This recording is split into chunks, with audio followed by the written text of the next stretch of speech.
Assalamualaikum warahmatullahi wabarakatuh. May tanong dito, sabi na assalamualaikum po Ustad, haram po ba ang pag-inom ng pampapayat? Okay, wala pong problema sa mga kondisyon. Wala pong problema sa mga kondisyon. Unang kondisyon, hindi po makakasira ito sa iyong kalusugan. Hindi po makakasira ito sa iyong katawan o makakasira po sa inyong kalusugan. Kasi kung makakasira po ito at magiging sanhi po at meron pong mga side effect, so bawal. Bawal po yun. Sabi nga ng propeta sallallahu alaihi wasallam, la darara wala dirar. Ika nga, walang nakakapinsala at walang makapipinsala. Hindi ka makapinsala sa sarili mo at hindi ka mapinsala ng iniinom mo. Okay.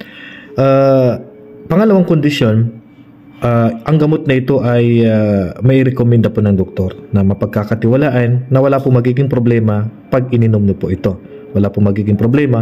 Pag ininom na gamot na ito, nirekomenda po ng doktor yan, wala pong magiging side effect yan sa pangangatawan ninyo, sa kalusugan ninyo. Pag nakompleto po ito, wala pong problema na mainom nyo po o uminom po ng pampapayat po. Wallahu a'lam. At ang pinakamainam siyempre ay mag-exercise o mag-diet. Mas maganda po yung normal kaysa mga ganito po na posible po magkaroon po ng side effect po. So yan lang po. Wallahu a'lam. Assalamualaikum warahmatullahi wabarakatuh.